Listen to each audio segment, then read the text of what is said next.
It's very exciting, it's very dynamic, and it can be exhausting. So you have to pace yourself. I'm not good at that. I'm all out all the time. And interestingly, I'll tell you this, when I actually left that job, I had gone to see a naturopath, and he said to me, your adrenals are shot.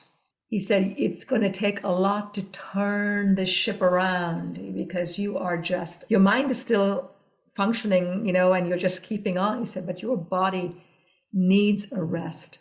So that's not something to me, if I can make it happen, I'm going to make it happen.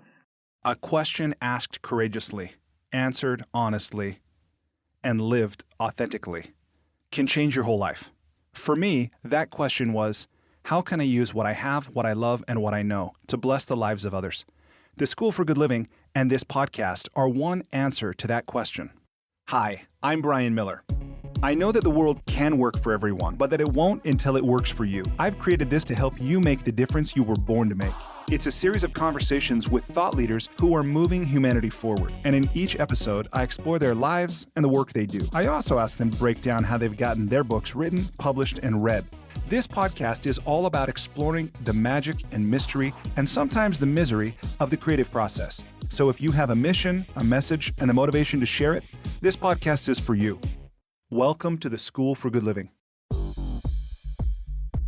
Today, my guest is Jan Jones, author of The CEO's Secret Weapon: How Great Leaders and Their Assistants Maximize Productivity and Effectiveness. I was interested to talk to Jan because I know that for everyone who's building an organization or who finds themselves in a leadership role, someone who's an entrepreneur, that there comes a point in that journey where the demands can seem overwhelming.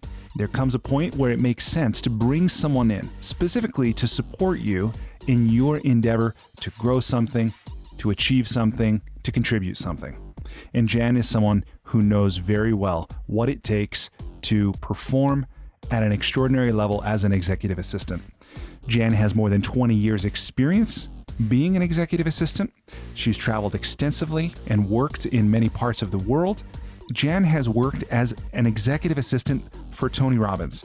She's also worked with Michael Gerber, author of The E-Myth. For this book, Jan also interviewed extensively executives and their executive assistants at some of the world's largest organizations. She talked with Richard Branson's assistant, Cindy Crawford, Simon Sinek's, Donald Trump, John Chambers, so many, and includes in this book what it takes to be an extraordinary executive assistant. In this book, she includes not only what it takes to be an extraordinary executive assistant, but what it takes to find one, to hire one, to work with one in a way that's satisfying and effective for both people in that equation, the executive and the executive assistant. In this interview, we explore how to really know when it's time to hire an executive assistant. We talk about finding that person, how to do that. We talk about what interview questions to ask and how to determine whether or not they're going to be a good fit and whether it will work out, which of course we never know for sure, but through some quality research and some intelligent questioning, I think we can get a little closer to that. We also talk about what are the most important skills for an executive assistant, how to identify those, how to get to know them, how to work with them, how to compensate them. How do you know how much to pay someone for this role? And then I ask her what it was like to work for Tony Robbins.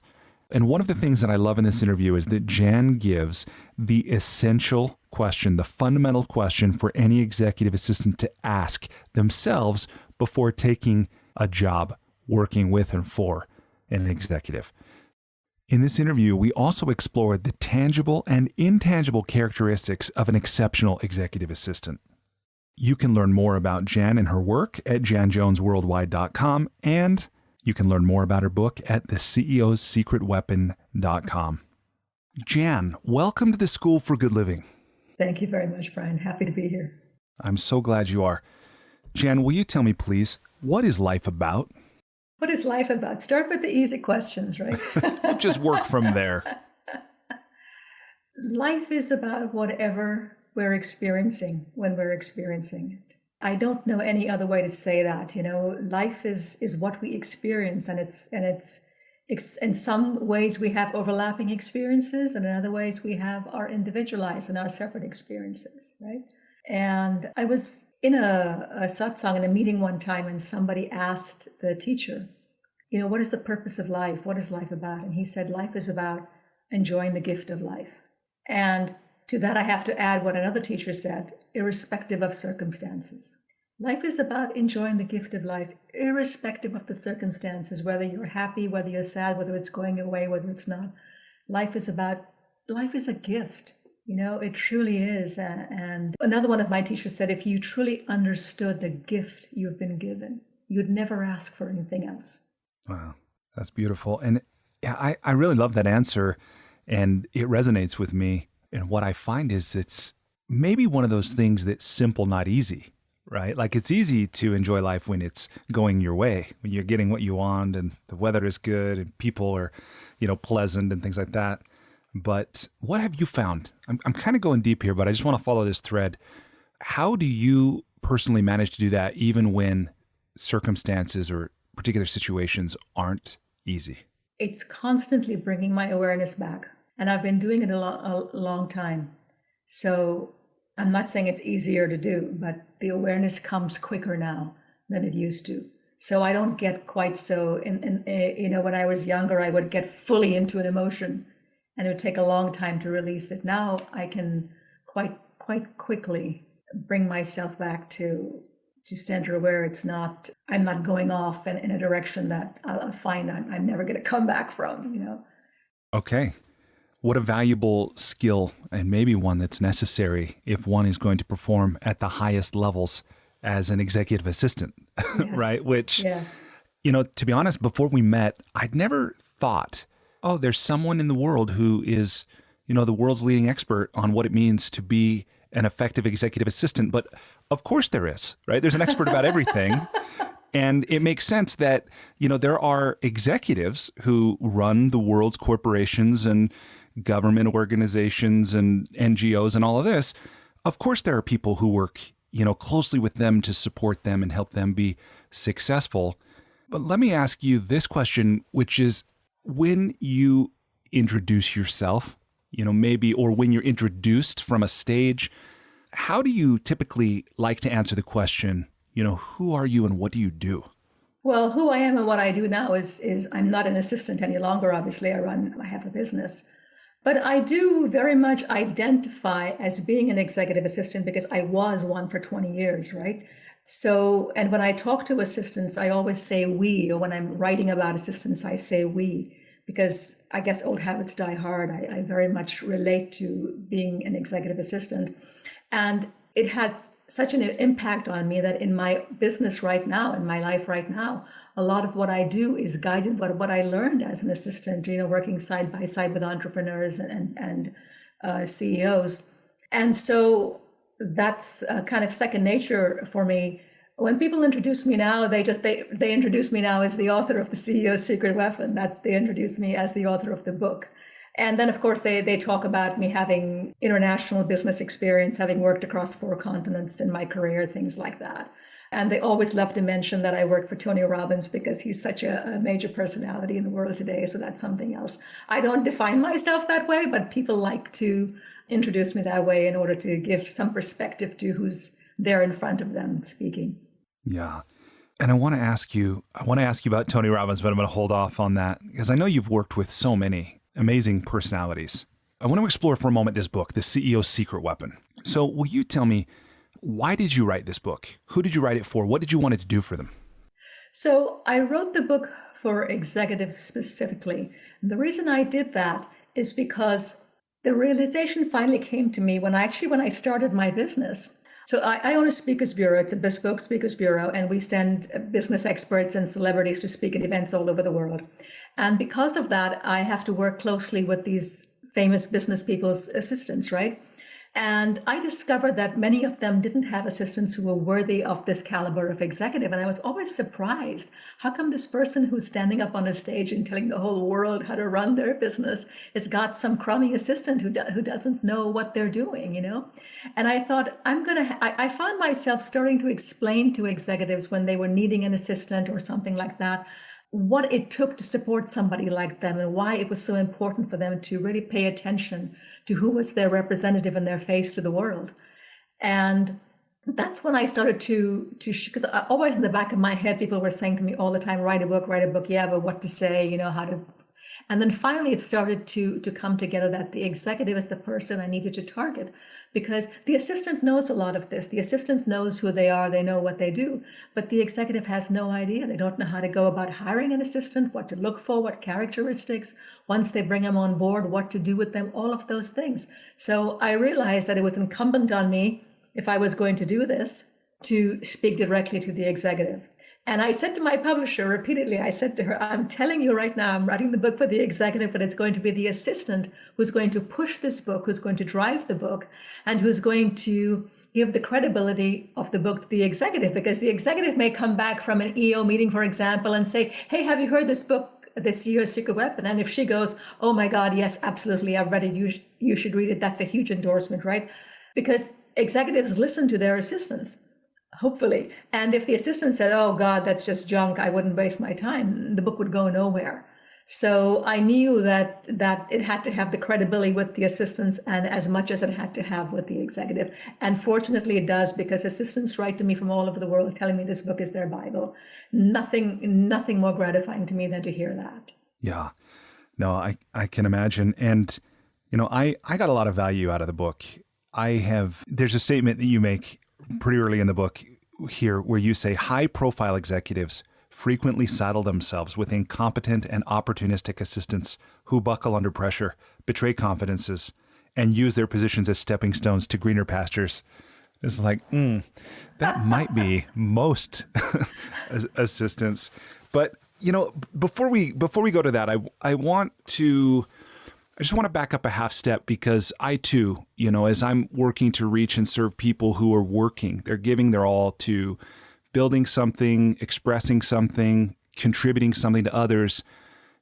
Pretty much everybody who's in that situation, who's chosen that path to be a leader, to be an entrepreneur, to be an executive, I think pretty much everybody feels stressed out, overwhelmed, under-resourced, this kind of thing. And for many people, just like you said, not knowing how to find an assistant, what questions to ask, maybe how to pay, it just becomes another task on their to-do list. But how does one know that, okay, it's time? Like, it's time to introduce someone, because that's first of all, you're letting them into your personal life, right? Very, very closely, even if you're keeping up some kind of boundary by nature of they're reading your email, they're looking at your calendar, that kind of thing. So how does one know? Yeah, it's time for me to bring someone into my life to fill this role. Well, there's a point at which you're having diminishing returns, right? And there's a point at which you're doing tasks that are just absolutely not productive, not valuable to your time. When you're doing those things, it has to be clear that, look, there's somebody better served doing this task. As I say in the book, are you serving your organization by sitting there making your travel arrangements, trying to save $10, on an airfare? That's not a good use of your time. That somebody else is much more proficient at that, right? So if you're doing these kinds of things, and I understand, with entrepreneurs, for example, small businesses and people like that, startups, they don't always have the kind of money. They do a lot of things because they can't afford to bring somebody on. And that now today, of course, is rectified because you can use virtual assistants, for example, to help you. I don't recommend that for a long-term solution, because if your assistant is going to grow alongside you, they need to be side by side with you. It's like having a long distance relationship. How far is that going to go? It's like you hear about Hollywood couples and you say, what happened to your marriage? And they say, well, I was off making a film. He was off making a film. We never saw each other. It doesn't work long term. You have to be there to imbibe each other and to feel each other and to take your cues from each other and observe body language and all of these things. And to be right there in the middle of the action, this is the thing. If you're not there, you can't really support each other. And I was just having this conversation because of now with the virus, people are working remotely, right? And this one assistant said to me, well, I don't need to go into the office anymore to be seen. And I said, well, it's not a question so much of being seen as it is of being right there in the middle of the action and having the experience at the same time your executive or somebody else is having it. Otherwise, they have to make a note to tell you what happened. And telling me what happened is very different than me being right there experiencing it. So I want to be there in the middle of the action, to see, to hear, to know what, to touch, to feel, to know what's going on, because then I have firsthand experience. I don't want secondhand experience in anything. So if you're going to be what I call an exceptional executive assistant, you're going to have to be side by side with your executive. You're going to have to be there to support them. All of my career, my executives were constantly yelling out, Jan, this, Jan, that. I mean, I couldn't barely be out of earshot because they were constantly calling for me because they needed this or they needed that. And I had to be there to rattle off those answers to them when they were firing them at me. So that's the thing, you need to be there. Yeah, I think that's how when I watched how my dad worked, he worked that way. And I think this might be one of those things where there's a practical answer, like you've just said. When someone knows it might be time to bring an executive assistant on board when they find themselves doing tasks that someone else could do, and leave them with more capacity to do things that only they could do, whether it's creative work or client relations or presentation, that kind of thing. And that makes sense. But, and Michael Gerber, someone that I understand you worked with for about 10 years. Yes, I represented him exclusively for 10 years, yes. Yeah, and this is something that's right in the heart of what he talks about, where Absolutely. Many people in the E-Myth about we become successful because we have a core genius, but then to go to the next level, it often requires another skill set and delegating or releasing certain things. And it sounds easy, but in the day-to-day of managing cash and keeping clients happy and things like that, that can be a little hard to do. So let me ask this, then when it comes time, so say I've reached the point and I've said, that's it, I'm going to find someone. Now, how do I go about it? It's all about you. Executives forget this all the time. HR forgets it all the time. First of all, it starts with you. What do I need? What do I need from this person? What do I need from this relationship? What am I doing that I just want to get off my desk? What do I need to relinquish here? How do I like to work? Am I a morning person, an evening person? Do I like meetings at a particular time? Do I like lunch meetings? Everything that you can possibly think of about you, put that down and be completely honest about it, because this is about you and what you need. And I know a lot of younger executives will say to me, well, who am I to ask my assistant to do this? And I feel bad to ask that. And in this day and age, can I even say my assistant? And this is all nonsense. This is about you bringing in somebody who relies on you to give them a job. The assistant needs this job. They need a paycheck. They need to put food on the table for their kids. They need to send their kids to school. You're doing something valuable. You're giving them what they need. You're providing them with a livelihood. And you have a right to ask for what it is that you need. If the assistant doesn't want to do it, that's a different story. They say, okay, this doesn't suit me. They don't join your company, right? But you have to be clear on, this is your business. It's your life, right? I mean, a lot of business owners, their business is their life. That's what they do. It's who they are. That's how they identify themselves. So you have a perfect right to ask for what it is you need.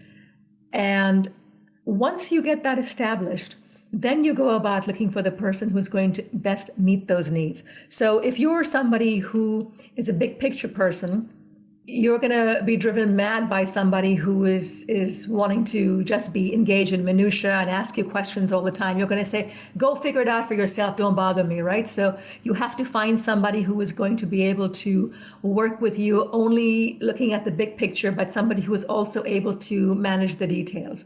Or if you are a micromanager, you're not going to be able to work with an assistant who is accustomed to working autonomously, for example. They're going to be driven nuts. So you're going to have to look for somebody who is really a very, very good fit for you. And it may take a lot of time. And in the book, I talk about John Chambers, the former CEO of Cisco. He saw 17 assistants before he hired Debbie Gross, and she was with him for 20, almost 30 years. So, you're going to have to invest time in this because you're really looking for somebody who, as I say in my book, is a seamless extension of you. That's who you're looking for. They're your face and voice of the world. They're your deputy. They know details about you that maybe sometimes even your closest family members don't know about you. So you're going to have to be very, very careful how you choose this person. Yeah, it's a big decision for sure. And as I hear you describe, being very clear what you want, what your own working style and preference is, and who's going to complement that. What comes up for me is number one, that I think requires a high degree of self-awareness and honesty. Oh, yeah. Right. And number two, that the person, so say you're interviewing someone and you're telling them, this is my working style, these are my preferences, these are the requirements. Almost anybody interviewing is likely to say, oh yeah, I can do that. No, I'm a good fit and here's why. But how do you know? Because anyone can look good in a resume. Almost anybody can look good in an interview. Even references check out. So how do you really know? Just saying so you've made the decision to hire an assistant. You've done the analysis of what your needs and desires are. Then you're at the point where you're interviewing people. How do you actually determine who in fact will be a good fit?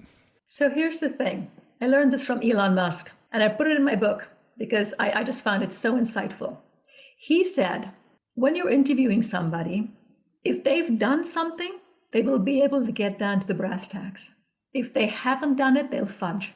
And it's very easy to tell whether somebody is, and I say this all the time to executives, if you ask an assistant, have you done something? If they've done it, they will rattle on for 15, 20 minutes about how they did it, what they did, why they did. I mean, they'll give you every last detail. If they didn't do it, they'll say, oh yeah, well, and they'll fudge. So this is a very, very good indication about whether somebody's actually done something or not. I was talking with an executive a while ago, and he was saying to me, he made the wrong decision for his assistant. He had asked for an assistant who had previously worked with the CEO, and she said she had worked with the CEO. But the CEO she had worked for was a small business owner. He was a startup. She was the only employee, and she didn't have the broad corporate experience he was looking for. But she said, I told the truth. He said he wanted someone to work for CEO. I work for CEO. But he just looked at that. He didn't go beyond that to say, well, what are some of the things you did for the CEO? What are some of the things he required of you? Tell me, he didn't go for the broader strokes. He just listened to her saying, yeah, I work for CEO. And that was all there was to it. And he said to me that he ended up having to train her in what she and how she needed to do her job. You don't have time for that. I said to him, why did you put up with it? Why didn't you? He said, Jan, it took me so long to figure out what I needed, how to go about it. My work is piling up. I'm just like, at this stage, fine, I'll just do what it takes. This is not a good thing to do. If you have to make the cut, you have to make the cut. And but you have to have the conversation first, right? You have to have the conversation. You have to let them know whether or not they're cutting it or not. And then explain to them, look, this is what I really need. And give them a certain amount of time to show you whether or not they can do it. And if they can't, then they have to go. It's just the way it is. Yeah. Well, and I think what you're pointing to, it makes a lot of sense of saying there is a sort of dynamic or a chemistry that is going to be unique to the executive based on their preferences and working styles and that kind of thing. What you're saying makes a lot of sense, that there is a unique person or a unique dynamic that an executive would look for with an executive assistant. But even setting that aside, I would imagine that there's a core set of skills or competencies or ways of being that are probably common to every high-performing executive assistant. And I'm just assuming that, but do you see it that way? And if so, what are those things? Because you talk about the intangibles, and I'm curious about that. Yes. So you've got the fundamentals that are in place, which is the bedrock of every assistant's toolkit, right? Which is proficiency in their computer programs and typing, in my case, shorthand. And I'm glad to see many people are bringing back shorthand. I don't understand how an assistant could ever have functioned without it, because things are happening too fast and executives are very impatient and they're barking things at you and you've got to write them down really, really fast. And if you can't write shorthand, you're going to miss a lot of it. In my very last job, I was working with a CEO and I had an assistant who didn't write shorthand.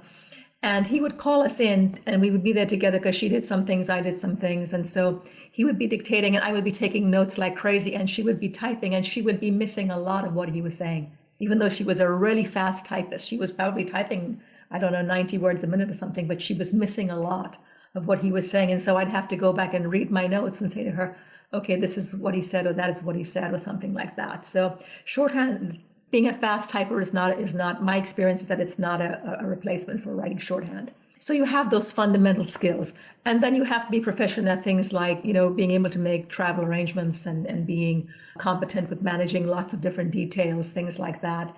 Very good communication skills, in the way you answer the phone, and being proficient in your job, knowing the company, understanding the business. So if a call comes in, you don't say, well, somebody sent the call to the CEO, so let him take it. You don't give the call to the CEO. You figure it out. Either you handle it or you send it to the right department. So you have to have a fundamental understanding about your organization and how it works. But then you have to bring what I call the intangibles, these skills that they call soft skills, these je ne sais quoi, indescribable things, right? Like the ability to, it's so interesting. When I was interviewing executives and assistants for my book, categorically, everybody said the most important skill they had to have was being able to anticipate, being good at anticipating the boss's needs. The executive would say it, the assistant would say it. And as they were saying it, I would keep waiting for them to say that next thing, which I consider to be equal first with anticipating. And that's resourcefulness. Got to be resourceful. Got to know where to go for information. You don't always have the information, but you have to know how to get the job done. You have to be able to say, okay, I don't have what I need, so I'm going to have to use what I have, right? And you figure out ways to get things done. That's being resourceful. That's absolutely crucial, because I know a lot of assistants, they're able to say, well, oh, I see this is about to happen, but they don't know how to fix it. And then they give it to the executive, and all of a sudden it becomes the executive's job to find the solution. So you've got to be resourceful. You've got to be able to find a way to anticipate and to also do something about what you see, right? And the more I started talking about this, to me, something precedes all of that. And preceding all of that is the ability to see the big picture. Because if you can't see the big picture, if you don't get the big picture, you can't anticipate, you don't know what to look for. And if you don't know what to look for, then you don't know how to resolve it. You don't know how to be prepared. So seeing the big picture is a very, very important skill. And that's where communication with your executive comes in, because they have to be accountable for communicating with you, right? These are my goals. These are my objectives. This is what we want to achieve in the next quarter, in the next year, in the next 5 years, et cetera. So there has to be constant communication between the executive and the assistant, because once the assistant is completely apprised of what it is that you want to achieve, now they're able to help you achieve your goals. But if you don't talk to them, if you don't communicate with them, if you don't trust them, if you don't download to them, if you are not transparent with them, they're not going to be able to do their job, because there's only so much you can glean from reading documents and from listening to conversations and everything else. And this is what I mean about this one-on-one with the executive, where you sit together and you talk and you exchange and you say, well, I've seen this actually. I know you're thinking about doing that, but from what I'm hearing, I really think we ought to make an adjustment. And this is how you have this back and forth, and you develop a rapport, and you become essentially, now you're working together in a partnership with each other. You talk about, so I'm hearing in what you're saying, anticipation. It was the most common response from, and you interviewed some pretty high profile people's assistants, Simon Sinek and Donald Trump, and as you mentioned already, John Chambers and these people. And so you went deep in not only your career in this work as an executive assistant, but and then in interviewing both executives and their assistants. But so what I'm hearing is these common traits that are valuable: anticipation, resourcefulness, the ability to see the big picture. So you've got these things, and you tell this story. Hearing you share that calls to mind for me a story you tell in the book that I cringed a little. I cringed a little bit when you told it, about the "don't make me do your job." Will you share? Would you be willing to share that story here? Oh, yes. It's a lesson I've never forgotten. And I tell you something, Brian, I'm so grateful, because during the time that I was coming up as a young secretary and then as an assistant, and your title evolves as you become more senior, but my executives never hesitated to set me straight. And that's how I learned. And if they hadn't taken the time to do that, I would never be who I am and where I am today, because these are vital lessons. I was working side by side these business people who were teaching me exactly what they knew and how they would do it, right? So incredible gratitude. Now people say all the time, executives don't want to tell their assistants anything. They're afraid of looking like they're nervous to do the right thing. They don't want to be misinterpreted and things like that. So it's really a shame, because many assistants say they want a mentor. They want somebody who's, you don't have to, bawl them out, but you need to really give them some direction, and I'm so grateful that I had that. So what happened one time was that we had a really important document that needed to be signed. And we were at the head office in Sydney. This is when I lived and worked in Australia. So our head office was in Sydney, and our director was based in Melbourne. And he was about to go back to Melbourne, and my CEO said to me, I need this document signed, get John to sign it. So I take it to John. He's not in his office. His assistant is sitting there, and I say to her, get him to sign this document. It's really important. He's got to sign it before he goes. She says, put it on his chair. He won't miss it. So I put it on his chair. 5 minutes later, I come back, and I say, do you have the document? She goes, no, John's gone. My head was going to explode. But anyway, I go to the chair, and it's just sitting there. It's not signed. So I have to now take the document to my executive. I have to say to him, I didn't get it signed. And I said to him, look, I gave it to Allison. She said, put it on his chair. He'll sign it. He came in, took his jacket from behind the door and left. He didn't even go to his chair, right? And she didn't think to say to him, hey, John, there's a document to sign. So I tell the story to my boss, and I can see the frustration building on his face. And there I am, just so aghast that I've let him down, because I just idolized this guy. He was just the most incredible executive, and to think that I had somehow betrayed his trust in me. So I'm sitting there. He picks up the phone. He calls down to our Melbourne office, and he says to them, tell John when he arrives, this document is coming by the overnight bag tonight. Get him to sign it, put it in the bag, and send it back to Sydney overnight. And as he's saying all this to her, and in between while she's taking notes, he looks at me and he says, I don't want to have to do your job for you.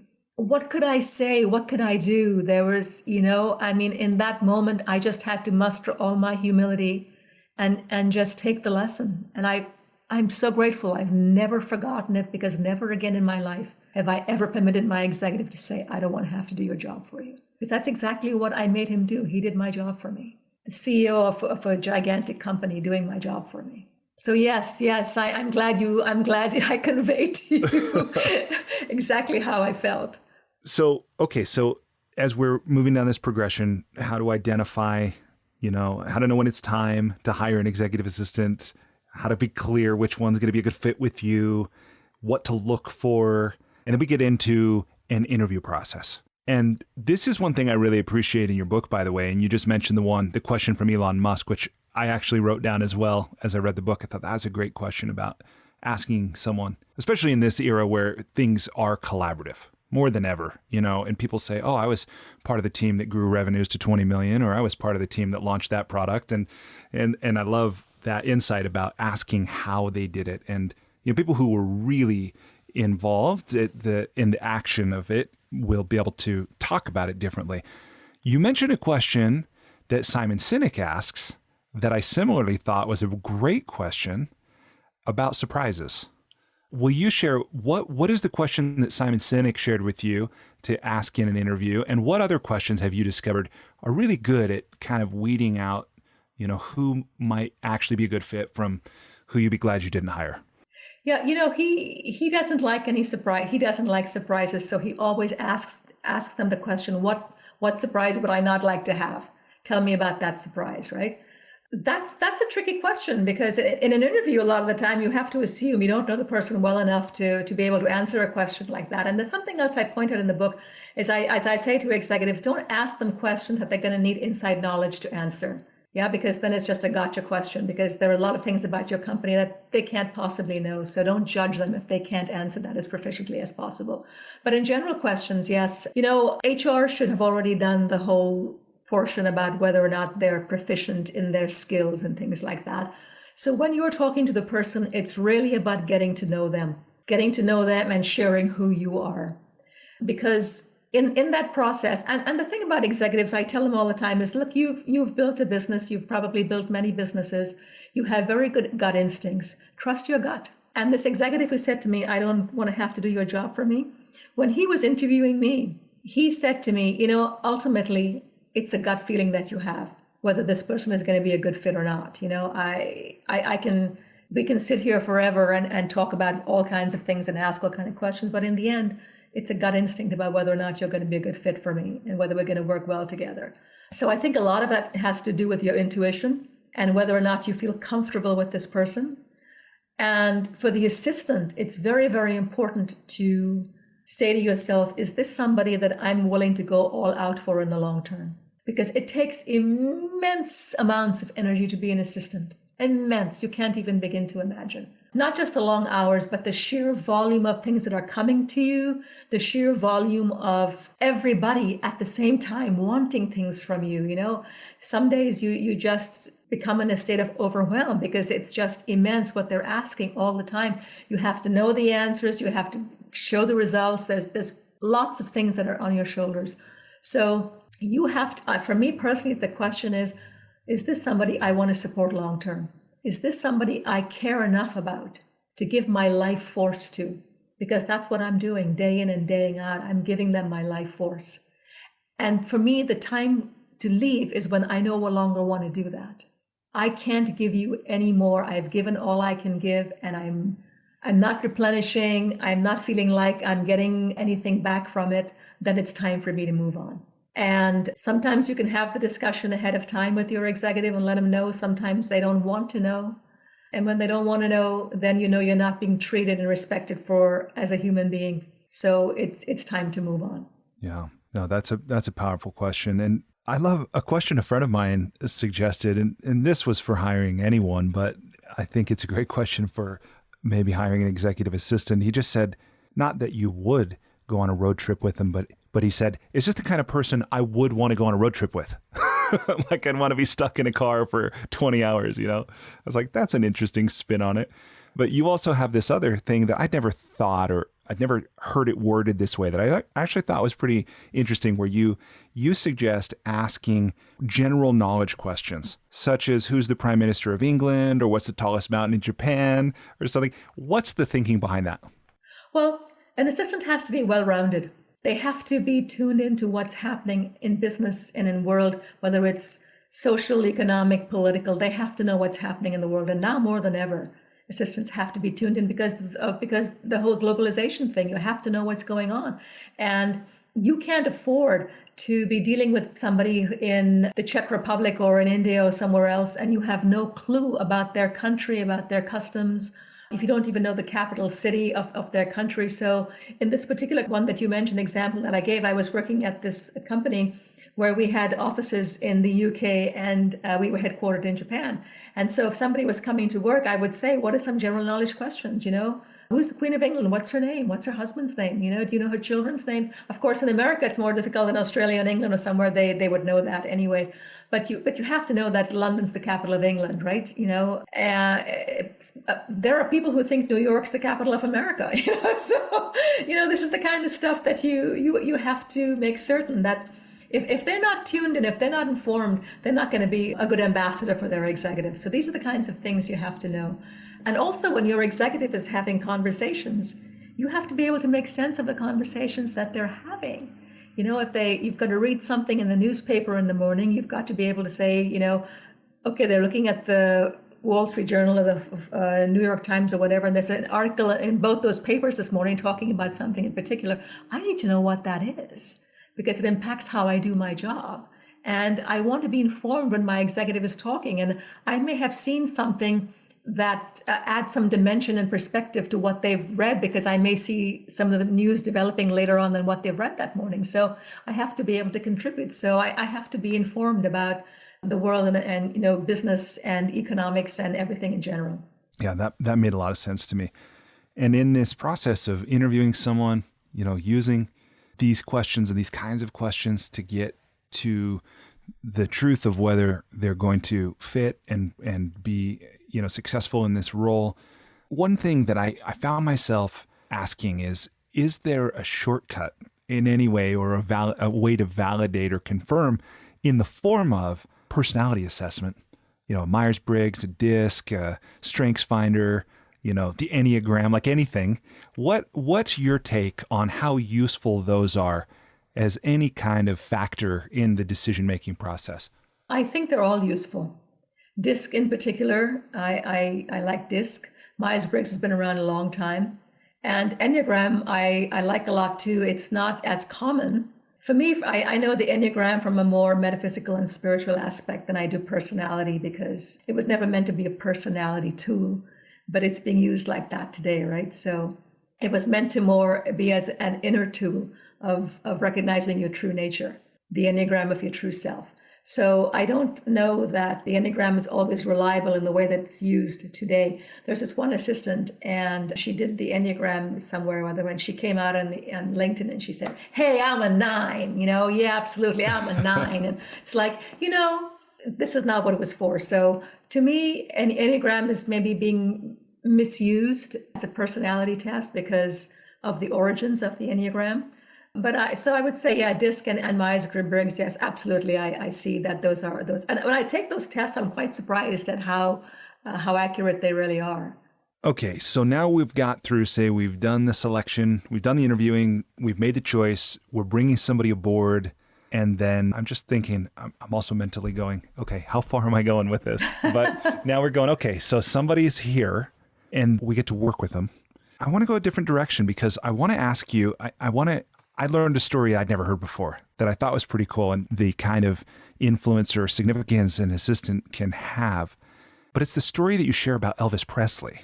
That was so amazing. And I know that there's many coincidences in the universe, or, things, if it had gone a different way, maybe the whole, our lives, all of our lives would be different. But would you be willing to share the story about how an assistant made the difference, perhaps, in discovering Elvis Presley? Yeah. So Sam Phillips' assistant was Marion Keisker. And this is what I'm saying, what I said earlier about executive and assistant being with each other all the time. Because he was constantly saying over and over again that if he could find a white man who sounded like a black man, he could make $1 million. And this is back in the 50s, right? So $1 million meant something in those days. And he was saying it all the time. If I could find a white man who sounds like a black man, I could make $1 million. And so because she was hearing this all the time, she was tuned into it. She was looking for it, and maybe subconsciously even. Elvis shows up. He makes a recording for his mother. Sam is not there in the studio. This is the real story. Sam was not there in the studio. Marion actually made the tape of Elvis recording the song for his mother. And he gave her the money and he left, and she wrote on there, "Good ballad singer, keep." And she wrote his name, Elvis Presley.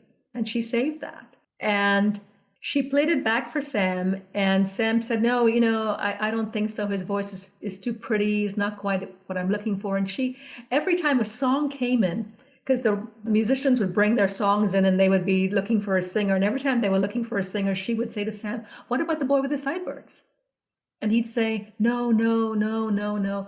Until one day, finally, they brought him in, and he went in the studio and he cut the song, and all hell broke loose, right? I mean, the DJs were playing it, people were calling in and requesting it, and all because she heard him say over and over again, if I could find a white man who can sound like a black man, I'll make $1 million. And she just kept that in the back of his head. So when Elvis showed up, she put it in front of him. And like I said, she knew better than he did, apparently, what he was looking for, because he said over, and I've heard the interviews with Sam Phillips saying, "I thought Elvis's voice was too pretty, too beautiful. I didn't think he was the right person." But she had heard him already doing this other number for his mother, right? So she could hear that in there. And she had heard enough of these songs to know that his voice would work well on these songs. So finally they brought him in. And for me, what's so interesting is that Elvis would call all the time. He was so hungry. He'd call all the time and say, "Anybody want a singer? Anybody want a singer?" And it's so heartbreaking to think about Elvis Presley as a young boy, right? Anybody want a singer? Anybody want a singer? Because he needed a job so badly. And he said he always knew he was going to be somebody. He knew he was going to be a singer, And he told the story later on. He always said that it was in fact Marion who was responsible for his success, because she was always putting him forward, even when Sam didn't really think that he was the right fit for these songs. So he always gave her the credit. In fact, he told Priscilla, "Without her, I wouldn't even be here." Wow, that's amazing. Yeah, thank you for sharing that. That was a fun story to read. Okay, I think the last question I want to ask before I ask what else we ought to cover before we move to the next section, but I want to ask you about compensation. Because say we followed that whole thread, we've identified the person, we're ready to offer them the job. How do we know what to pay them? You have to do your research on your market, right? You have to see what the commensurate salary is for that particular role. There's two things, people have a tendency to pay less than the role is worth and a tendency to pay way too much more than it's worth. Way too much more where it's worth is happening in Silicon Valley. I see it a lot, where they've got a lot of money to throw at things and they want to be PC, or they want to show how respectful they are. And so they're paying assistants who are not worth that kind of money. And oh yes, it's quite common. I've seen assistants who have maybe 2 or 3 years experience being paid $125,000, $150,000, things like that. Nowhere are they. They're not worth that kind of money. But they're not doing their due diligence. They're saying, well, he is a certain caliber of executive, and the statistics say that this caliber executive has to be paying this much. And so whether the assistant meets those requirements or not, they're paying them that much. And it's setting a bad precedent, because now what's going to happen when that assistant goes somewhere else, for example, and she's not going to be paid that kind of money because she's simply not worth it, or somebody who's even better than that assistant is saying, hey, I'm so much better than she is, and she's getting 125, I'm getting 100. Hey, the disparity. So that's the disadvantage of Silicon Valley. And I know that assistants are going to have a fit when they hear me saying this, because they want to get paid, right? They feel it's justified to get paid that way.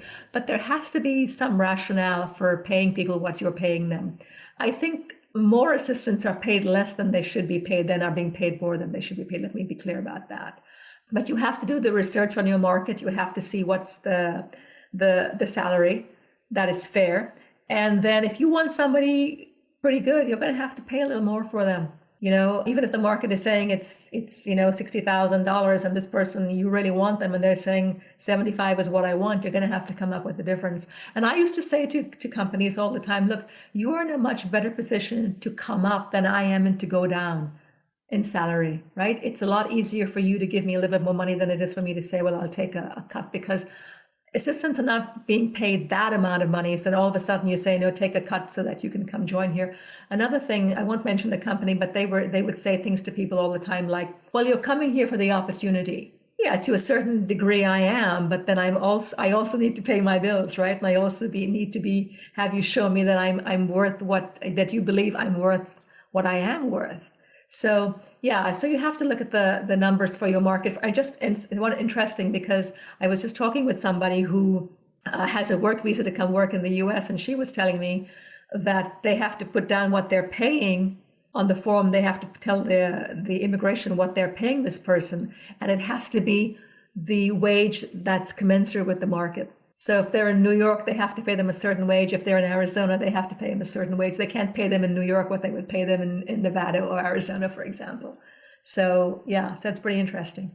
Okay, so that spawned, thank you for that insight. And on that comparison, by the way, I know there are firms who issue, salary reports and things like that. Yeah, but when you talk about finding comps for your market or your area, do you mean informally, just surveying, like peer executives to see what they're paying, or to go find some kind of formal report? What do you recommend? Yeah. You do both, and somewhere in the middle is the right thing. I think polling assistants on what they're making in that market, I think that's to me the most accurate way to do it, because that's really a good indication. Because you might say, well, the going rate is $75,000, but the other assistants are that they're making, and I've had this happen over. Assistants will say, look, they're telling me that the going market rate is $100,000 for this job, but I know at least 5 other assistants with the same caliber as I am. They're making between $115,000 and $125,000, so I'm going to expect to be paid that, even though the going rate's $100,000. Otherwise, I'm not going to do it. So gather the information, gather the data, and then see what works for you. I remember a long time ago, I was doing a favor for an executive who I had been doing some consulting for. And he asked me, could you help me to find an assistant? And so this assistant comes in, I have her resume in front of me. And in those days, for that job, it was worth about $40,000. That was what a decent wage for an assistant to a person like that. This assistant sits down in front of me. I'm looking at her resume. And I said to her, what kind of salary are you looking to show? And she said, $50,000. And I said, $50,000. And she said, yes. I said, why? And she said, because I'm worth it. And I'm looking at her experience. I'm interviewing her. Frankly, I would have not even paid her $40,000, but she wanted 50 because she thought she was worth it. This I'm worth it kind of thing. So there's so many variables. That's why I say it's important to see. The government has one scale that's too low for a good quality assistant. The government scale is too low. HR will probably pump that up maybe a little bit more. And then you've got the general prevailing for your area. And then you've got that higher level of assistant. So it depends on the level your assistant is and what they've been making, et cetera, to kind of to get a good feel for it. Pay them fairly, honestly. The job is really, really hard. If you've got a good assistant, they're working really hard. So don't try to, force them down for $5,000, $10,000 that you can well afford to pay them. Just pay them. Yeah. Well, and to that point of the person who was so sure, that she was worth $50,000 a year, I'll just say I'm amazed when I interview people how many people have no idea. Huh? They'll be like, well, I don't know. What do you pay? I mean, or they'll have a very broad range, and so there's something I think to be said for people who are very clear about it's this amount and, whether it's because they're worth it or they have some other rationale, but there's something. Yeah, a lot of assistants will know what they're making in their current job. And they're going to move for an incremental pay increase, obviously. Whether it's 10% or 15%, it just depends on where they go to work. But one place that I was working, they said to me, look, we're going to put you in at the current salary that you're on. And in 90 days, we'll give you the salary that you're asking for. And I said to her, actually, in 90 days, I'm going to want more than the salary I'm asking for right now, because you'll get to see me in action. And without a doubt, you're going to know that I'm worth more than what I'm asking for right now. So it's up to you. I can come in at the salary and in 90 days you pay me more, because I'm not going to accept the salary in 90 days that I'm asking for right now. You drive a hard bargain, Jen. No, it's knowing my value and my worth. Yeah. They've never seen anybody like me. That's the truth, Brian. So they can't put a dollar value on what I'm asking for because they've never seen it before. Yeah. But I've seen it. I know what I can do. So they have my background, they have my credentials, they know who I've worked for. They're listening to me talk, they're listening to me to give them examples of what I've done and who I've done it for. They have to be able to make a decision based on that. That makes sense. Something that I've seen is, it's interesting. I have a hard time even formulating this question, but I remember when I read about certain executives, and this doesn't surprise me, right? Because about executives who run Fortune 500 companies or Fortune 50 companies, that I think at that level of business, it's all consuming, to be there. It's every waking moment. Their whole life is oriented around that role. And unless you've seen it or experienced it, you're not even aware that it's possible that someone would live and work that way, right? And of course, not everyone chooses. But people who support people like that, assistants who support people like that, and even those who aren't necessarily running Fortune 500, but anybody who's driven, who's focused, who's hungry and determined, that they make their whole life about what they do, and they expect the people who work with them to be the same way, to where they're calling meetings at 10 p.m., or they're asking, and expecting replies to emails sent at 5 a.m, and this kind of thing. And it's not surprising to me to see that the executive assistants who thrive or maybe even just survive in that environment are those who are willing also to orient their life around that business. And at what point is it unreasonable? This assumes there is a point at which it's unreasonable, but at what point is it unreasonable to expect an assistant to respond to things or to do work outside of those office hours of whatever, 8 to 6 or something? I think you touched on it a little earlier, saying younger managers especially are uncomfortable asking, these kinds of things. But what's the line there between, expecting somebody to be that kind of assistant who will also devote themselves entirely to to your work? Because that's the key thing. It's about you. Where's that line? Jack Welch's assistant wrote a book, and he wrote the foreword to the book. And he said, there's something of a madness in it. He didn't, not his exact words, but there's something of a madness in it person who wants to be an executive assistant because they have such outrageous demands placed on them, And he got that so clearly. There's something of a madness for an assistant to be working at that level, at that speed, at that pace with their executive who's getting paid 100 times what they're being paid sometimes, right? I mean, the remuneration, the difference in the remuneration is inconceivable sometimes. I had a couple of bosses who gave me very good bonuses. I was on a certain salary, but then I got bonuses. And this is a good way to remunerate your assistant, is to, in that time when they've done something that is so unimaginable, you give them a bonus, and I've had my executive give me the bonus out of their own pockets. And I talk in my book about David Ranker, who would give his assistant a bonus out of his own pocket because he said, she's there side by side with me doing this stuff. She sees how much money is coming in. I'm on a bonus plan. She's not, because of the hierarchy of the organization, the way this company is set up. So he would give her, when he got his bonus, he gave her a bonus, But there's executive assistants, you can't pay them for the dedication that they give you. You can't, you can't, even if you think you're paying them a good salary, a livable wage, they're constantly over and above. I'm speaking now about an exceptional executive assistant that I talk about in my book. I'm not speaking about an average assistant or a good assistant. I mean, somebody who is just a caliber you can't even imagine until you see them in action. This is what I say, an exceptional executive assistant in full flight is a wonder to behold. You just can't imagine how they perform. But you're getting, for me, I'm getting a tremendous buzz from it because I love what I do. The high that I'm getting from having performed something that is so difficult or so time consuming or so vexing to my brain, or if your boss says to you, how did you do that? You go, I don't know. I just did it. You've been doing it and you've got your fundamentals in place. And so you're just able to perform that, right?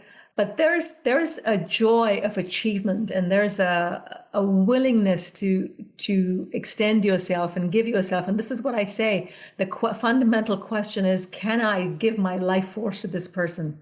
That I'm sitting here across the desk looking at this person. Can I see myself giving them what they need, what it's going to take? You have to ask that fundamental question. And they have to be comfortable about, can I be around this person? Are they going to be somebody to whom I want to give everything? Do I want to share all of my information, my family, my financials, my deepmost thoughts, my hopes and my dreams and my desire for my business? So it's not something that can be done lightly, and executives really ought to give it a lot more thought than they do. One of the things you had mentioned about, can I take a road trip with this person? You'll remember in the book I talk about Mitt Romney and his assistant, right? They were on the road together all the time.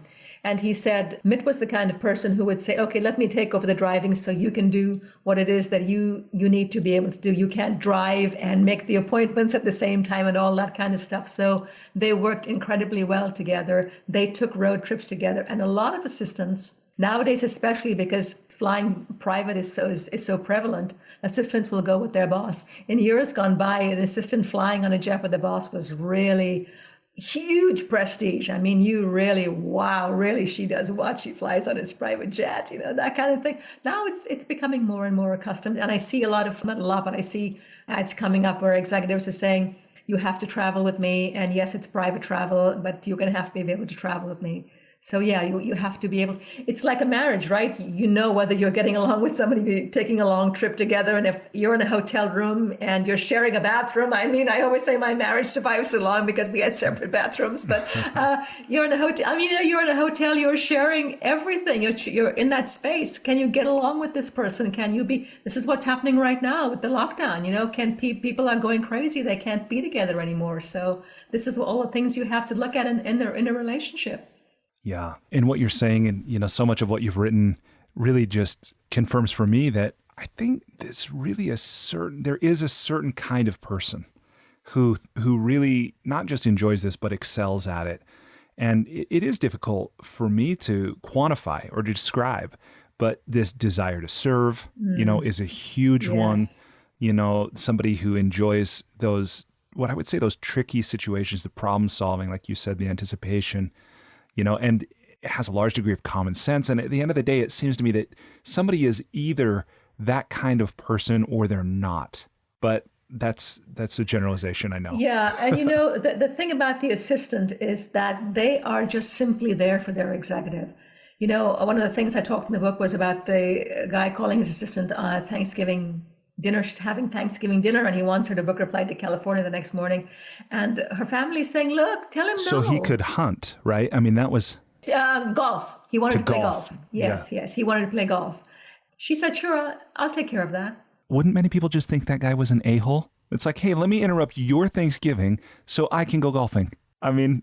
They don't see, that's not the way the assistant sees it. It's sure, he wants to do it. I'm there to help him to do it. That's it. There's none of that. He's an a-hole, he's an ego, he's a jerk. The people who think that way don't belong in that role. The assistant will never think that way. What a jerk. Calling me at 8 o'clock in the morning. I had this one boss who he'd call me at 8 o'clock in the morning just to check in. I loved it. Just to check in to say, hey, Jan, here are some of the things I've got on my mind for today. So when you get in the office, I've left you this or whatever it is.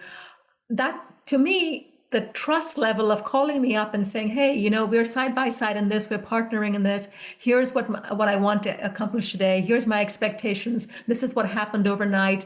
You're taken into their confidence. An assistant wants that. They're never going to say, why is he calling me at home at 8 o'clock in the morning? I'm going to be in the office in an hour. Never. They would never question it. Never. Yeah. Well, because I do want to go back to the Tony Robbins thing. That's pretty unique experience for sure. And I understand that. So you were an executive assistant to Tony Robbins. And Yes. I understand during that role, you had an assistant. So you were an assistant yes. with an assistant. Oh, yes. Right? In quite a few of my roles, I've had an assistant because of the sheer load of the work. It's just too much for one person to do. Yeah. What was that experience like? What? Working for Tony or working with an assistant? Yeah, both. Yeah, working for Tony.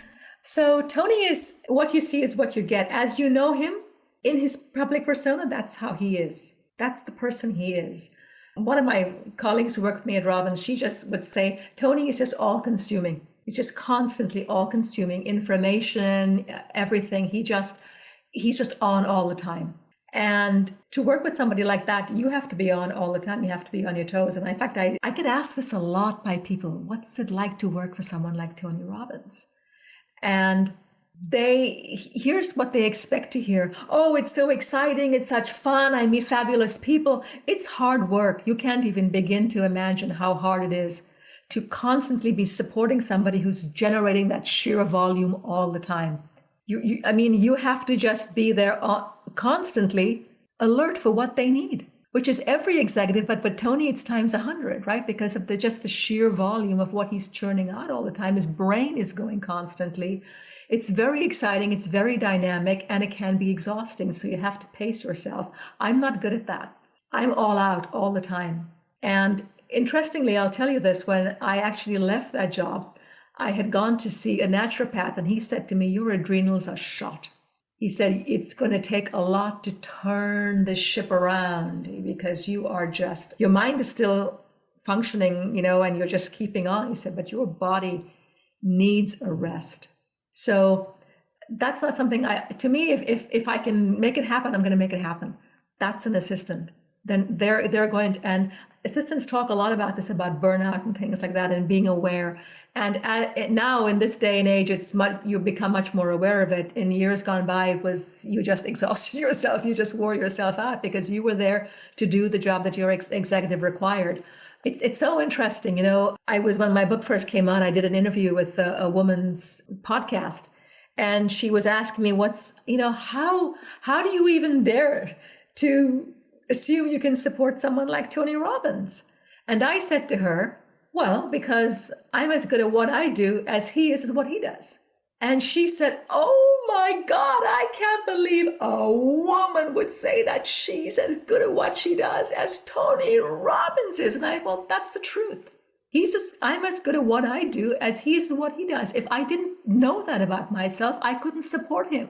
I had to know I'm equal to this job. If I didn't know that, I couldn't possibly do it. I would fail. So, this is the confidence. And the thing about Tony, is that he really took the time to find the right assistant. And he took the time to be truthful with me and honest with me. This is how I work. This is how my company is. These are the key people who are around me. This is how they are. This is how they think. This is how they protect me. You're going to have to come into this environment and you're going to have to manage it. And he was so honest. My interview with him was over 2 hours. Sitting there, having him just telling me, this is what I want, and getting a feel for who I was. And really, I think there was a real excitement on both our parts, that there was this opportunity for us to be able to work and support each other and be our very best, because there were a lot of similarities in our personalities and our characteristics and the way we worked. So it was a good fit. That's great. What were the years you worked together? I was there 91 to 94, something like that. Wow. Right on, when he was still there in San Diego. Yes, that's right. He was still in San Diego. And after I left, he was in San Diego for a while, and then he moved to Florida, where he is now, I believe. Yeah. His company is still here. The headquarters is still here. Yeah, that's right. He still has an office here. Yeah. And I'm still in touch with a lot of people I used to work with in my Robbins days, interestingly. That doesn't surprise me at all. It's an amazing community. Yeah. And so many people there and have been, for decades. So that's great.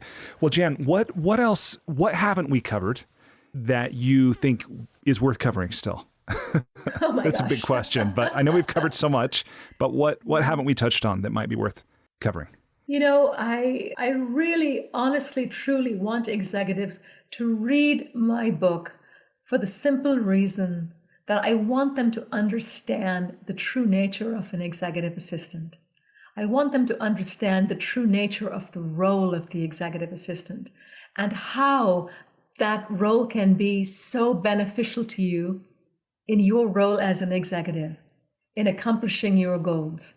You learn a lot about yourself in learning to work so closely and really so intimately with another person. Richard Branson said in my book that, you have to be good friends with your assistant because you're just together all the time. He travels with his assistant all the time, all over the world, right? I don't know that you necessarily have to be good friends, but you have to respect each other. If you don't respect each other, it's never going to happen, because you're making demands on each other that there are sometimes you might say, God, I don't, not that he shouldn't ask me to do it. I don't want to do it. I mean, I got to call on so much more effort to make this happen.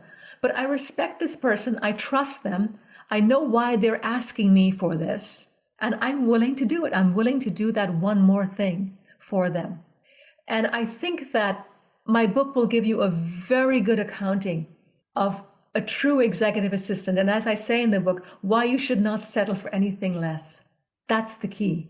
Be sure about what you want, know what you want, and find somebody who's the very best fit for that. Because then it's serving you and it's serving them, because you're giving them a chance to show what they can do. And assistants love showing what they can do. So it's a harmonious relationship, it's a mutual relationship, it's a beneficial relationship, and it's a much maligned role, because as I explained in the book, you remember the evolution of the assistant, right? Where you start, where you've got the reason why there's a misunderstanding about the assistant role is because you've got people who are typists saying they're secretaries, and secretaries saying they're assistants, and assistants saying they're executive assistants. And now they want to be called what? Business partners. And they want to be called strategic business partners and executive business partners. And all of this stuff comes about because people don't really know what the role is. They don't know what to expect. And because they don't know what to expect, they get confused. And then they say, well, should I really be asking them to do it? Yes, you should. And my book very, very clearly explains the role and the purpose of the assistant. And I think that you will truly get an inside look on what the role is about and how that role can serve you. So that's the reason why I wrote the book, because I really feel that the role has been maligned and assistants are not understood, and they're constantly fighting for recognition. And I see it especially in this day and age where assistants are constantly looking for ways to, and sometimes inaccurately saying they're better than they are, but they're looking for that recognition all the time, and they're looking for that confidence because it hasn't been given to them over the years. So this is a really good opportunity for people to understand the true role of the executive assistant and how it can benefit the executive. That's great. No, thank you for that. And the book does a great job of that. So yeah, helping people, the way I think of it is kind of almost map the possibility that working with a high performing executive assistant can be. That's great. Well, Jan, I know we're coming close to the end of the time that we have allotted for this interview. I wonder, I have the Enlightening Lightning Round questions, a series of brief questions. I'm wondering, and then I have 2 questions related to writing and the creative process. Sure, go ahead. Are you okay to do that? Of course, yes. Okay. All right. Let's go there then. Okay. Question number 1. Please complete the following sentence with something other than a box of chocolates. Okay. Life is like a... Life is like a... This makes me laugh because many years ago, a friend of mine sent me a greeting card, and it was a picture of a wooden chair, a rustic wooden chair, and it had a bowl of cherries on it. And the caption was, "Life is like a chair of bowlies." Okay. Look, life is all of those things, right? Life is absurd. Life is magnificent. Life is worth living. That's really all I can say about it. Life is worth living. Yeah, beautiful. Okay, thank you. Question number 2. And here I'm borrowing Peter Thiel's famous question. What important truth do very few people agree with you on? Unfortunately, very few people agree with me on knowing that the universe is always working on my behalf, so that the universe is always working on their behalf, always working on our behalf. Beautiful. Thank you. And question number 3. And I know this might be a stretch, but if you were required every day for the rest of your life to wear a t-shirt with a slogan on it, or a phrase or a saying, or a quote, or a quip, what would the shirt say? It would say something I borrowed from Les Brown, the motivational speaker, because every time I talked to him, I'd say, "Hi, Les, how are you?" And he'd say, "I'm blessed and highly favored." So that's what I would put on my t-shirt. I'm blessed and highly favored. Awesome. I like that. Thank you. Okay. Question number 4. What book, other than your own, have you gifted or recommended most often? Oh, that's an easy question. I've given 2 books, Ayn Rand's Atlas Shrugged and Gurdjieff's Meetings with Remarkable Men. Those Why are the 2 those books. books? I'm a big fan of Ayn Rand. I truly like her self-reliance message, that ultimately we are rational beings and we are responsible for ourselves, and that we should really take that responsibility seriously, that we are rational beings. And this and it expands to the whole thing about, limited government, because we deem ourselves to be worthy of making our best decisions, things like that, right? So a fan of Ayn Rand. And Meetings with Remarkable Men, because Gurdjieff is such a major figure in the metaphysical spiritual world.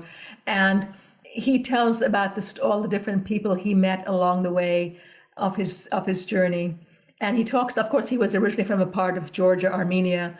And on my father's side, I'm part Armenian. So I on a visceral level, connected so much with the stories that he was telling and the people he was talking about, because I felt that connection with them. And when I was traveling in Turkey, I didn't realize it at the time because I didn't quite know my family history at the time, but I felt a real pull, like I've been here before feeling, And I went, and funnily enough, I had that book with me when I was traveling at the time, and the stories that he was telling and the places I was going, it made a deep impression on me. Meetings with Remarkable Men. That book has been on my list. I actually bought that book used at a bookstore in San Diego.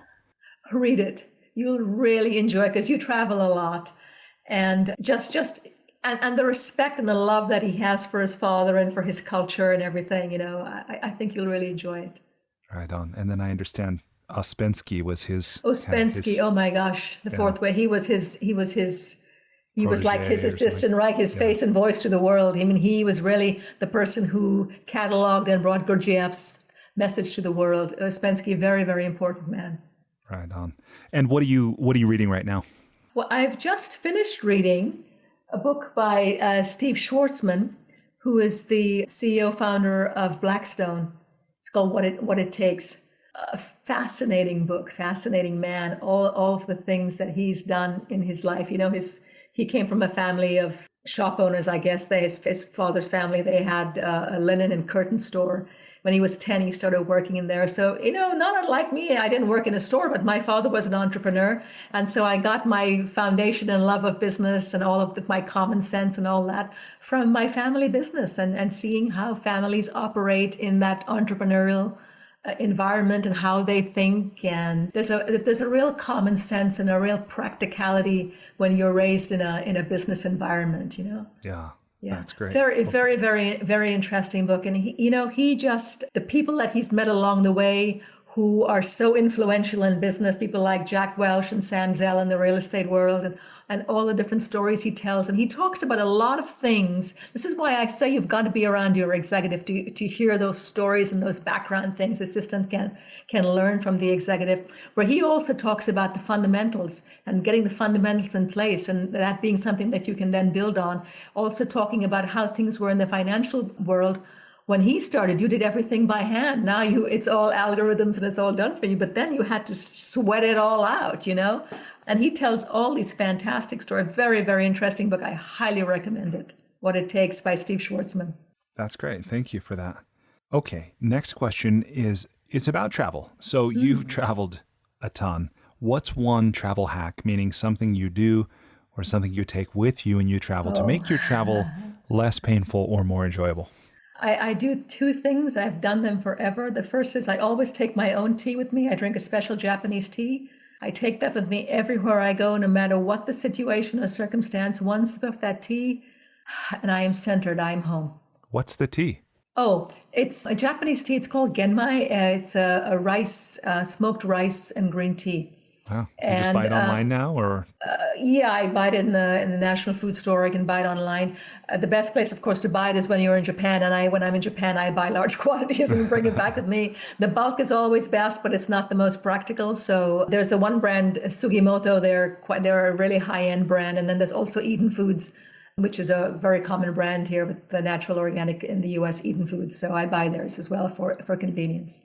Wow. So tea is one thing when you travel. What's the other? And the other thing is hand wipes. I have no issue with the virus right now because for years, I have been taking hand wipes. I wipe everything down, my seat, my everything. My husband and I, now people won't think twice about it, but in years gone by, they would look at us like, you people are neurotic, But we would wipe everything down, never go anywhere without hand wipes. Two things. Smart. You're always ahead of the game. Yeah. Okay, question number 6. What's one thing you've started or stopped doing in order to live or age well? I've given up needing to be right. And not from an ego thing or anything like that, but simply because I wanted to be right, not because from ego, I had to be right, or I had to put somebody else down. It was because I'm a very orderly thinker. And if I'm right because it's orderly and the right way to think, then that's where my focus is. No, I'm right because of this, not because you're wrong, and not because I'm better, but because I'm an orderly thinker. But as I've gotten older, I've learned to let that go because it just doesn't seem that necessary anymore, and it feels a lot easier, and I can breathe a lot easier. So letting go of being right. And I haven't mastered it completely. I'm not going to fool myself, but to a large extent, yeah, letting go of needing to be right. Right on. Thank you. Number 7, what's one thing you wish every American knew? I wish every American, and not having been born in America, I wish every American knew the great gift of freedom that is bestowed on us by the founding fathers of this country. It's unlike anything anywhere in the world. We have constitutional rights that can't be taken away from us, whether we're rich or poor. If we get into a court of law, if we sue whoever it is, we have a judge that will make a decision, hopefully based on the Constitution, right? And we have our day in court. And that gives you such a freedom that other countries don't have. They'll say, I can sue all day long. I'm not going to, I'm not rich, I'm not powerful. We don't have to worry about that in this country. We have an intrinsic freedom as Americans that people need to treasure more. I see too much in this day and age. People are willing to give away that freedom for all kinds of considerations that are not important, for expediency. And Americans are born intrinsically free because of what we have been bequeathed as Americans. And this came home to me when the Prime Minister of New Zealand, when she was elected one time, she was talking about America and she said, "I don't get America." And I thought, no, you don't get America, because in other countries in the world, the individual isn't prized above all else, right? It's the government, it's the bureaucracy, it's consensus. In America, we know as individuals that we have rights, and they're enshrined in the Constitution. And that's something that we expect. So I wish Americans took their freedom more seriously. I wish Americans learned American history better than they're learning now. And I say that as somebody who hasn't been born an American. I understand. And you'll hear this from people who come from other countries who start a business, people from Vietnam and places like that, and they'll say the freedom to start a business. From nothing, they came from nothing, and they've been able to build a business. And look at these people in New York and all over the place Sergey Brin and Larry Page of Google. Look what they were able to achieve. Look at what these people are achieving. And the freedom America guarantees. Yeah, it's very remarkable. It's Yes. really special. I agree. Well, yeah, thank you for that.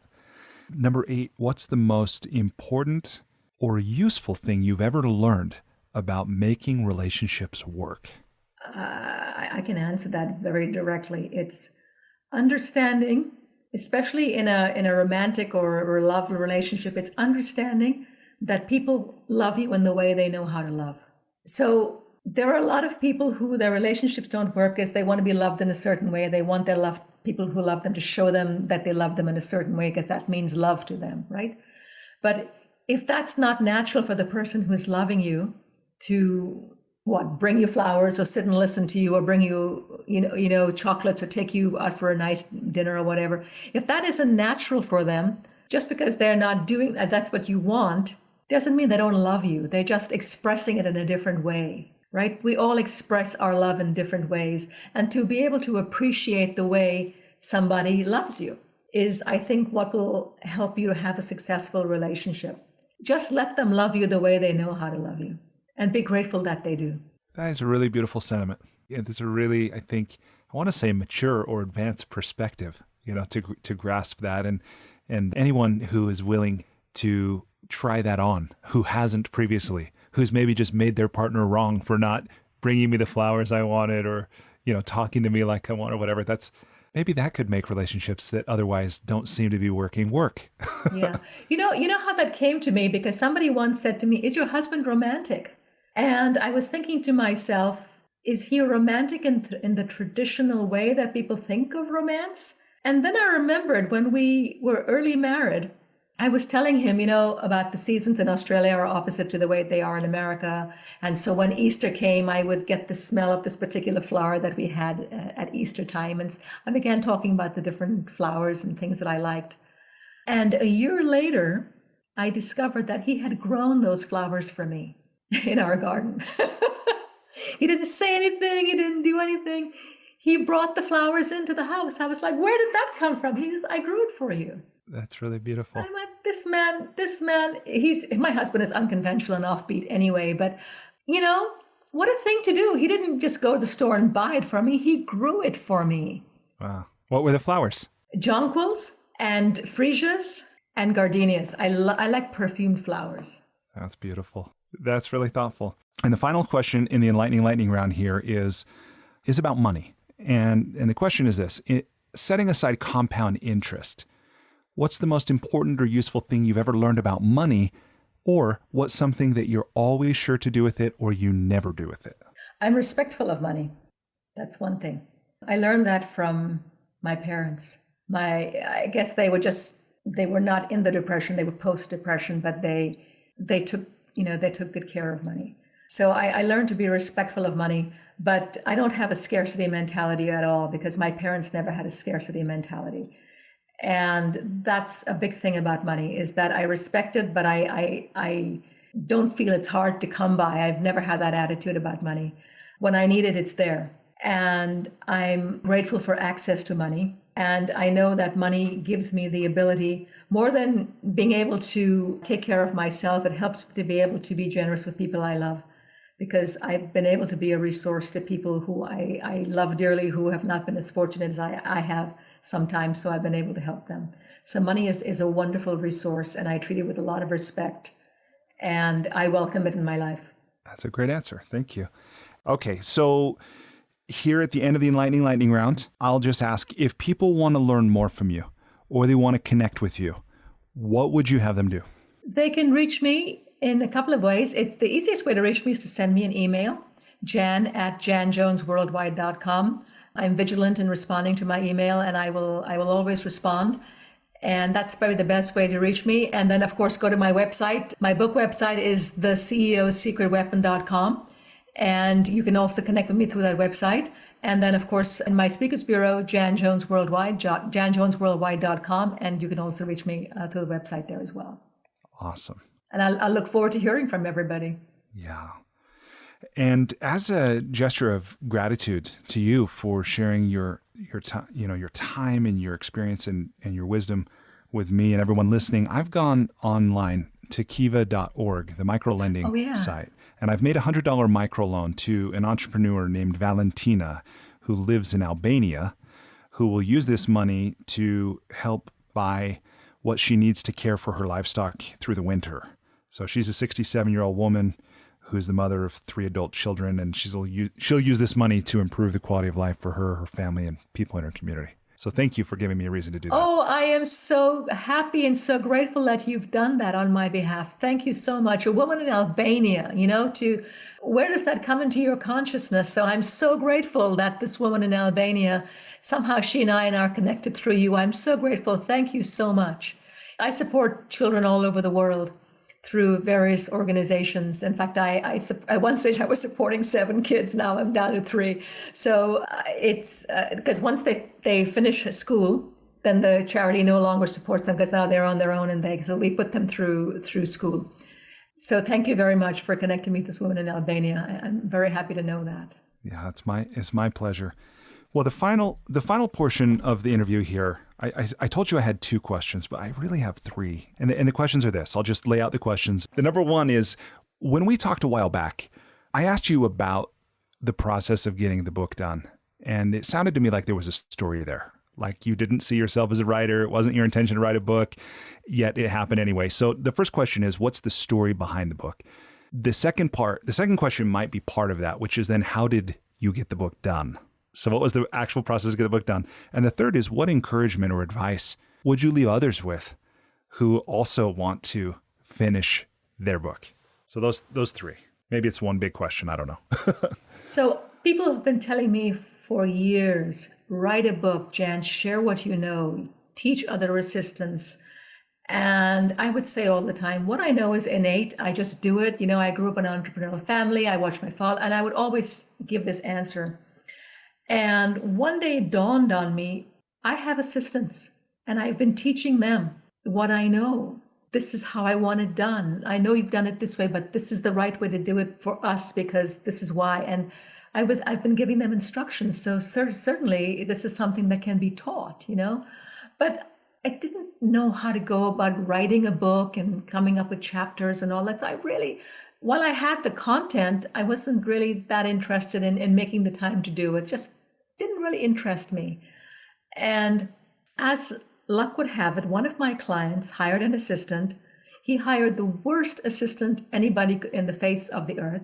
And this person just frustrated me because I had a lot of work with this particular executive. And so I had to constantly work with his assistant. And this assistant was just horrible.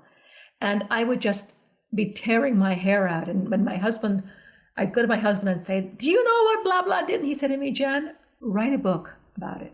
Write a book. And I go, no, I don't have time. And I just kept putting it off all the time. Finally, and then I started cataloging what this person was doing. and what I would have done and the circumstances around it, all of that, I started making notes. And then when I started my business, one of my speakers is Chester Elton. I love Chester. Yeah, Chester. The gratitude guru. Yeah, gratitude. Absolutely. He's wonderful, wonderful. We sent him to speak in all sorts of wonderful places like Dubai and Saudi Arabia and in Egypt and Nigeria and all these places. You know, people love him wherever he goes. He's just the best ambassador for America, even though he's Canadian. He's the best ambassador.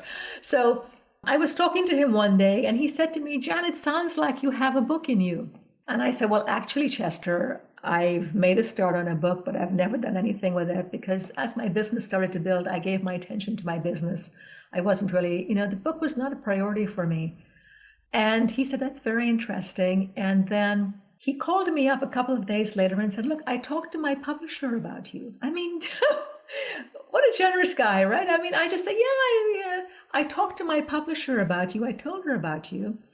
And I'll send you her email. So, but she'll get in touch with you because she has your information. I said, "No problem." Anyway, I didn't hear from her. And so I thought I'll just drop her a quick line. So I sent her an email and I said Chester Elton, told her who I was. And she said, "Oh, yes. Send me a chapter. Don't fix it up. Just send me what you've got. I can read it and I'll know whether or not there's something there."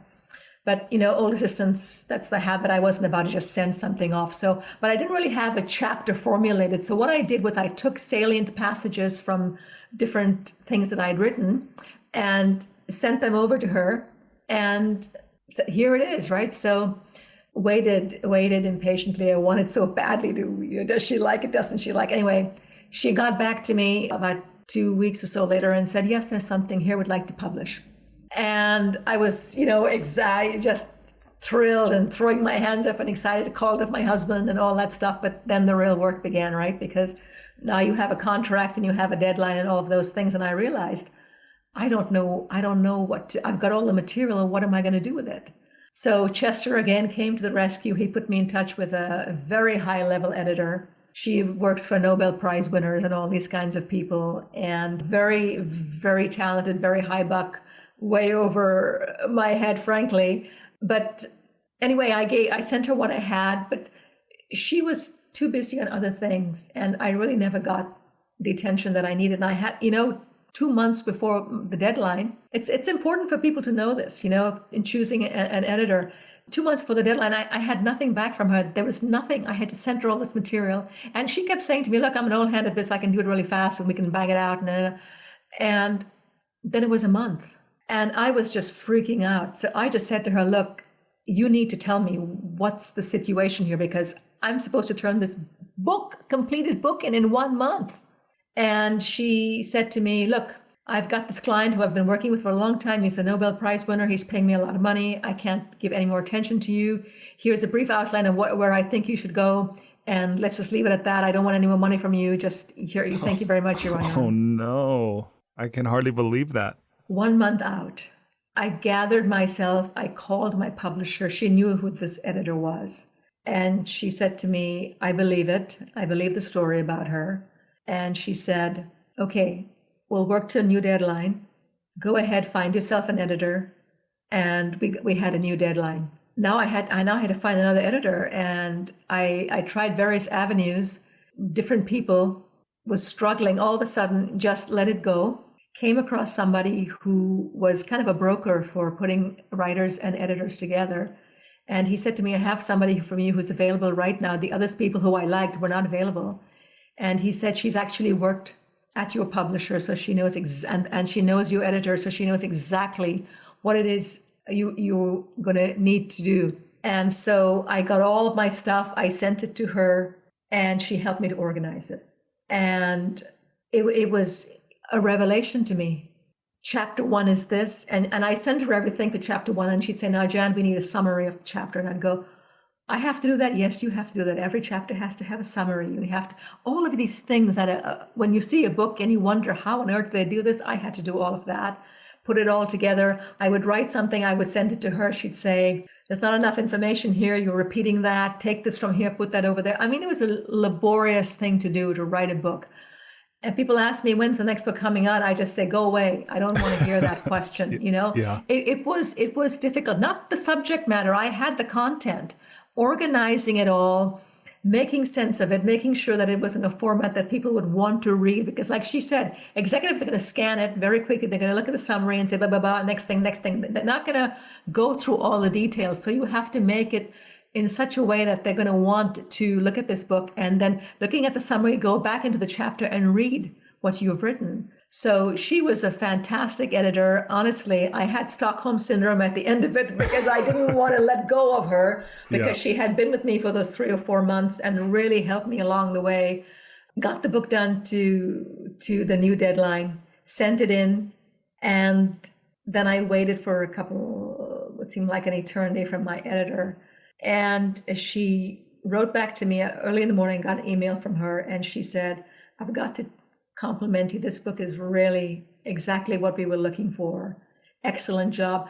I just broke down and burst into tears. I mean, I sobbed my heart out because of the pent-up tension of, am I doing the right thing? Is she going to want this? Is this worthy of a book? Is this worthy of the publisher, of the advance they've paid me? All those things, How do I know? I've never written a book before. I liked the final product. I felt good about it. I thought to myself, if she doesn't like it, I'll just pay back the advance and I'll publish it myself. But fortunately, she liked it. And that's how it happened. And as far as promoting the book, this is grace, nothing but grace. Ken Blanchard, of course, was in my book. I'd known him from my days with Tony Robbins, so he had a huge network and he was very generous to me. And then Dan Kennedy, who passed away unexpectedly last year, the world's #1 marketing guru, right? I could never have had access to him, but Greg Renker, who did the Tony Robbins infomercials, and from Guthrie Renker, they're the infomercial geniuses of the world and direct marketers. He said to me, I will put you in touch with Dan Kennedy to talk about the title of the book. I already had the book title, but he said, I'll talk to Dan. Dan Kennedy, this high buck who executives are paying tens of thousands of dollars for an hour of his time, he gave me hours of his time. And he said to me, I don't like you calling it the CEO's secret weapon, because entrepreneurs and small business people will think it's for CEOs and not for them. And so they won't buy the book as readily as if the title didn't say CEO. But my publisher absolutely loved the CEO secret weapon, and she said, we are using it. And I took great pains in the book to talk to small business owners and to talk to entrepreneurs and share my experiences and my love for entrepreneurs, so that when they read the book, they would see that this is not just about, successful CEOs. And to my good luck, when the book came out, Ken Blanchard posted to his Facebook audience that this was the book to read. And Dan Kennedy sent out a blast on a summary of my book. He had, 1 million something people in his database, and he blasted my book out to them. So my book debuted on Amazon at #1 in its category. Not a thing on my part, but through Dan Kennedy and Ken Blanchard, I can tell you, I was shocked when I saw that the book, my publisher said to me, did you see this? The book is #1 on Amazon in the office. And I went, how on earth? I didn't even start to use a PR person. And it's through these two people. And then word of mouth, and this is where we are today. So I wish I could give you 5 steps, do this and this and this and this, right? But this was just pure and utter. The gods were saying this is required, and they were using me as a vehicle, and I allowed myself to be used. And that's how it happened. Should you write a book? Absolutely. You know why? Because there's somebody, some corner of the earth who needs what you're saying. I'm telling you, the amount of letters that I've gotten from executives and assistants from out of nowhere, you never could imagine who these people even are, writing to me and saying, your book is my Bible, or executives writing to me and saying, your book has saved me 10 years of wasted time because I know exactly what to look for now. I didn't write this book to be of service or anything. It was something I needed to get out. People were pushing me. I did it. And I could never have known the tremendous service that this book and the position of being of service that it has put me in today. Because I never thought of myself like that, that I wasn't trying to be of service. I mean, I love to help. I love to do whatever I can, but it wasn't my intention to do that I was writing a book to share what I knew. But all of a sudden now I'm in the position of people really asking me to help them and guide them from all over the world. People who barely even speak English, and I sure as heck don't speak their language, who are reading my book. So write the book, because somebody somewhere needs what you're sharing. Don't hesitate to do it. That's beautiful. That's a really wonderful story. Thanks for sharing that. And it just confirms what I already knew, which is there really is a story behind every book, and that story is often as remarkable as the book itself. And as one who's read your book, I affirm that, it's a really great book. There's a lot of value in it. I mean, again, it's for a specific reader, but that's part of what makes it great is who you're writing to and where they are and, what they need. And your book really checks that box quite well. So thank you. Thank you, Brian. I've really enjoyed this so much. It's been so much fun to talk about the book, to talk about my work, to share with you the interesting lightning round questions, all those things. It's really fun. So thank you so much. I really appreciate the invitation. It's been my pleasure. Despite living in an age where we have more comforts and conveniences than ever before, life isn't working for many people. Whether it's in the developed world, where we're dealing with depression, anxiety, addiction, divorce, jobs we hate, relationships that don't work, or people in the developing world who don't have access to clean water or sanitation or healthcare or education, or who live in conflict zones. There's a lot of people on the planet that life isn't working very well for. If you're one of those people, I invite you to connect with me at goodliving.com. I've created Life's Best Practices Breakthrough Coaching to help you navigate the transitions that we all go through. Whether you've just graduated school, you're going through a divorce, you just got married, you're headed into retirement, you're starting a business, you just lost your job, whatever it is you're facing, I've developed a 36-week course that you go through with me and a community of achievers and seekers who are committed to improving their own lives and the lives of others. So through this online program, you will have the opportunity to go deep into every area of your life, explore life's big questions, create answers for yourself in community, get clarity and accountability. If that's something you're interested to learn about, I invite you to contact me directly at brian@brianmiller.com or by visiting goodliving.com.